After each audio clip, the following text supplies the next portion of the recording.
नमस्कार, मैं राहुल ओझा आपके साथ। पश्चिम बंगाल विधानसभा चुनाव के नतीजे 4 मई को आएंगे। उससे पहले धुकधुकी बढ़ती जा रही है। नतीजों से पहले पश्चिम बंगाल चुनाव को लेकर भविष्यवाणियों का दौर जारी है। कभी किसी में बीजेपी को बढ़त है तो किसी में ममता बनर्जी की टीएमसी को।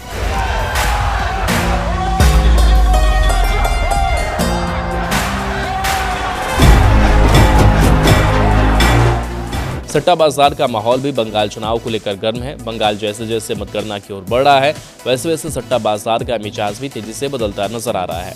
राजस्थान का फलोदी सट्टा बाजार भी इसमें खूब दिलचस्पी ले रहा है। फलोदी सट्टा बाजार में दूसरे चरण के मतदान के बाद जो तस्वीर उभर कर सामने आई है, उसने राजनीतिक हलकों में हलचल बढ़ा दी है। ऐसा लग रहा है कि फलोदी सट्टा बाजार ने बंगाल चुनाव पर यूटर्न मार दिया है। दरअसल फलोदी सट्टा बाजार के लेटेस्ट आकलन ने सबको हैरान कर दिया है। एग्जिट पोल से इतर फलोदी बाजार के सट्टा बाजार ने पहले कुछ और संकेत दिए थे, मगर अब दूसरे चरण की वोटिंग खत्म होते ही अलग भविष्यवाणी कर दी गई है। फलोदी सट्टा बाजार के ताजा आकलन की माने तो पश्चिम बंगाल विधानसभा चुनाव के दूसरे चरण के मतदान के बाद बीजेपी यानी भारतीय जनता पार्टी को 150 से 152 सीटों तक पहुंचता हुआ दिखाया जा रहा है। वहीं तृणमूल कांग्रेस को 137 से 140 सीटों के बीच सिमटता हुआ आंका गया है। फलोदी सट्टा बाजार का यह बदलाव इसलिए भी अहम माना जा रहा है क्योंकि चुनाव से पहले यही बाजार टीएमसी को बढ़त देता नजर आ रहा था, जबकि बीजेपी को करीब 100 सीटों के आसपास ही आंक रहा था। बंगाल की हाई प्रोफाइल भवानीपुर सीट, जहां से ममता बनर्जी और शुभेंदु अधिकारी चुनावी मैदान में हैं, वहां भी सट्टा बाजार का रुख बदला हुआ दिख रहा है।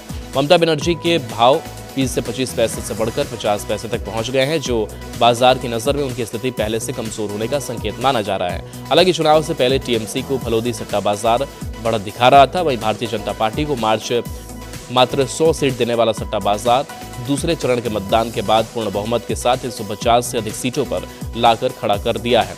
यह ग्राफ मतगणना की तारीख तक और भी ऊपर नीचे हो सकता है। हालांकि सर्वाधिक मतदान सत्ता के खिलाफ माना जाता है। हालांकि यह भी सच है कि मतगणना से पहले सट्टा बाजार में उतार चढ़ाव आम बात है और अंतिम नतीजे तक यह ग्राफ कई बार बदल सकता है। अगर बाकी राज्यों की बात करें तो असम में बीजेपी और उसके सहयोगी दलों को 98 से 100 सीटों के आसपास दिखाया जा रहा है, जबकि कांग्रेस से 24 से 26 सीटों पर सिमटती नजर आ रही है।